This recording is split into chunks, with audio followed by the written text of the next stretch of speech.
दिल्ली में एक बहुत बड़ी भगवान की रसिक भक्ता हुई, उनका नाम था सहजोबाई। क्या नाम था? सहजोबाई। उनका एक पद है, गुरु ना बिसारूं,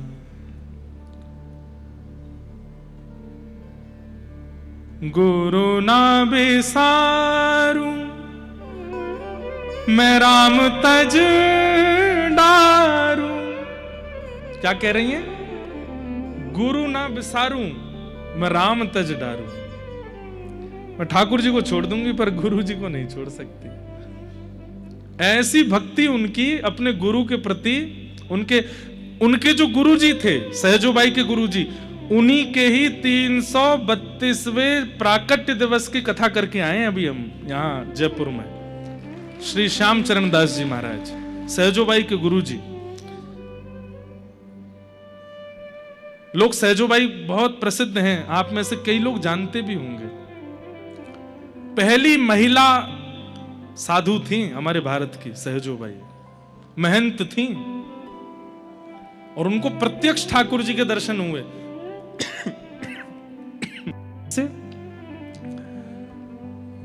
अपने गुरु के आगे किसी को नहीं मानती थी। गुरु जी कहते हैं ऐसा तो गुरु जी वैसा। मतलब सहजोबाई का ब्याह हो रहा था तो इनके जो गुरु जी थे वो संबंध में इनके रिश्तेदार भी थे, दूर से संबंध में रिश्तेदारी भी थी। तो बचपन से जब से इन्होंने अपने उन गुरुजी को देखा तब से उनमें इनकी ऐसी निष्ठा थी। उस निष्ठा के कारण ये मानसिक गुरु मान चुकी थी उनको। तो जब इनका ब्याह निश्चित हुआ तो इन्होंने कहा अगर मेरे गुरुजी कह देंगे कि ब्याह करो तो ही मैं करूंगी। वो घर के लोग बोले हैं तो वो हमारी रिश्तेदारी, वो क्यों मना करेंगे। उनसे जाकर के कहा, बोले सहजो कह रही है आप कहेंगे तो ब्याह करेगी। बोले मेरी आज्ञा है, वो ब्याह करे। फिर सहजोबाई ने दूसरी बात रखी, बोले कि ठीक है आज्ञा तो हो गई लेकिन मैं ब्याह तब करूंगी जब मेरे गुरुजी मंडप में आशीर्वाद देने आएंगे। तो श्यामचरण दास जी आशीर्वाद देने आए। अभी बारात द्वार पर खड़ी है और श्री श्यामचरण दास जी महाराज सहजोबाई के मुखमंडल और पूरे श्रृंगार को देख करके कहते हैं, बोले आज सहजो तुमने उनके लिए श्रृंगार किया जो एक दिन तुम्हारा श्रृंगार उजाड़ देगा। ऐसा श्रृंगार अगर उसके लिए किया होता जिससे चुड़लो उमर है जाए। अरे ये नश्वर पति है, एक दिन त्याग देगा, एक दिन चला जाएगा और तुम्हारा पूरा श्रृंगार भी ले जाएगा। पर वो पति तो ऐसे हैं कि एक बार उसके लिए श्रृंगार करते हैं तो वो कभी श्रृंगार छीनता नहीं। सहजी गुरु जी ने बोल दिया। उसी समय पिता से जाकर के सहजोबाई ने कहा मैं ब्याह नहीं करूंगी। घर वाले लोग बड़े चिंतित हो गए। द्वार पे बारात खड़ी है, अब कैसे होगा, हमारी नाक कट जाएगी। मां बोली हमारे साथ अनुचित हो जाएगा, ऐसा हो जाएगा।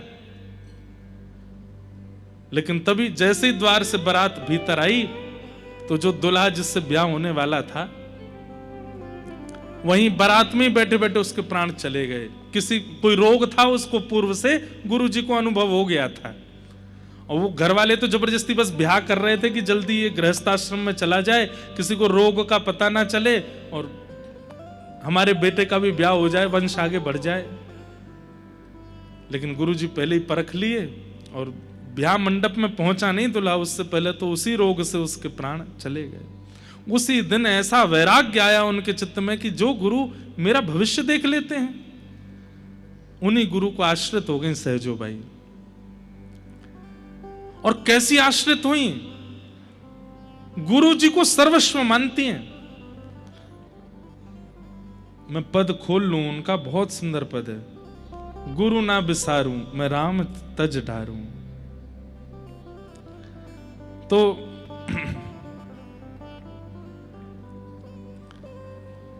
एक दिन गुरु जी को अपनी कुटिया पर आमंत्रित किया सहजोबाई ने और कहा गुरुदेव आप मेरे द्वारा प्रदान की गई सेवा स्वीकार करने आइए। तो गुरु जी बोले ठीक है हम आते हैं। तो उनकी गुरु निष्ठा इतनी तीव्र थी कि उससे ठाकुर जी बड़े प्रसन्न थे। ठाकुर जी बोले आज हम सहजोबाई की परीक्षा लेते हैं। बोले क्या, कैसे परीक्षा लेंगे? बोले जिस रास्ते से गुरु जी आ रहे होंगे उसी रास्ते से मैं भी आ जाऊंगा, देखता हूं ये पहले गुरुजी का स्वागत करेगी कि मेरा करेगी। ठाकुर जी परीक्षा लेने के लिए आए और उसी समय सामने से गुरुजी आ रहे हैं और गुरुजी के ठीक बगल वाली गली से ठाकुर जी भी आ रहे हैं, पीताम्बरी पहन करके, मुकुट धारण करके, कमल नेत्र ठाकुर जी के, और मंद मंद मुस्काते हुए आ रहे हैं। देखें ये आज पहले सत्कार किसका करेगी, गुरु का करेगी कि हमारा करेगी। सहजोबाई ने ऐसी लीला की कि सब देख के चौंक गए। आप खुद को रख करके देखें कि आपके घर गुरुजी आ रहे हैं और उसी समय, ठीक उसी समय गुरुजी के साथ साथ ठाकुर जी भी आ गए। मान लो वेंकटेश भगवान आ गए, आप किसकी पूजा पहले करोगे? यहां बोलने को 4-5 लोग बोल देंगे गुरुजी की, पर करेगा कोई नहीं। जब सामने ठाकुर जी होंगे तो ठाकुर जी की ही करोगे। मैंने खुद से पूछा कि अगर मेरे गुरु और मेरे ठाकुर जी दोनों अगर सन्मुख आ जाते तो मैं किसकी पहले पूजा करता? तो मेरे मन में जो उत्तर आया वो क्या था कि मैं गुरु जी से कहता, गुरु जी ठाकुर जी आ रहे हैं, आ जाओ साथ में पूजा करेंगे। मेरे मन में क्या आया कि मैं अपने गुरु जी को भी बगल में बुला के कहूंगा, लो गुरु जी एक थाल एक तरफ से मैं पकड़ूं, आप पकड़ो, दोनों आरती करेंगे। लेकिन सहजोबाई ने ये नहीं किया। सहजोबाई ने क्या किया? दौड़ करके गई और ठाकुर जी का हाथ पकड़ करके खींच के अपने पास लेके आई, बोले लो थाल पकड़ो, गुरु जी आ रहे हैं, आरती उतारो। ठाकुर जी बोले, सहजो मैं भगवान हूं, मैं परमात्मा हूं, मैं ईश्वर हूं। सहजोबाई बोली, मैं सबका उत्तर दे दूंगी, सुनना चाहेंगे आप? बोले हाँ दो। बोले मेरे से श्रेष्ठ गुरु कैसे हो गए तुम्हारे? तब सहजोबाई उत्तर देती हैं, हरि ने जन्म दियो जग माही, आपने हमको विश्व में भेजा। आप भगवान क्यों हो? क्योंकि आपने हमको बनाया, आपने हमको शरीर दिया, आपने हमको नेत्र दिए, कान दिए, नाक दी, जीभ दी, हाथ दी, पैर दिए। लेकिन आपने आंख, नाक, जीभ, कान, त्वचा, हाथ, पैर सब दे दिए, पर इन पंच इंद्रियों और पंच कर्म इंद्रियों और पंच ज्ञान इंद्रियों को सद्मार्ग में कैसे लगाया जाए, ये तो गुरुजी ने सिखाया। आपने हाथ दिए, इन हाथों से असद क्रिया भी होती है, पर इन हाथों से सेवा की जाती है, ये तो गुरुजी ने सिखाया। इन नेत्रों को आपने दिया, पर इन नेत्रों से असद वस्तु देखी जाती है, इन नेत्रों से दर्शन करने चाहिए, ये गुरुजी ने बताया। आपने मन दिया और उस मन को हमने पूरे विश्व में भटकाया, पर उस मन को एकाग्र गुरुजी ने किया। आपने शरीर दिया, इस शरीर से व्यसन भोग किए हमने, पर इस शरीर से आत्मा को वैकुंठ की प्राप्ति गुरुजी ने करवाई। इसलिए आपसे श्रेष्ठ गुरुजी, आरती उतारो। राम तजू में गुरु ना बिसारूं, राम तजू में गुरु ना बिसारूं, हरि ने जन्म दियो जग माही, हरि ने जन्म दियो जग माही, गुरु ने गवन छुड़ाई, गुरु ने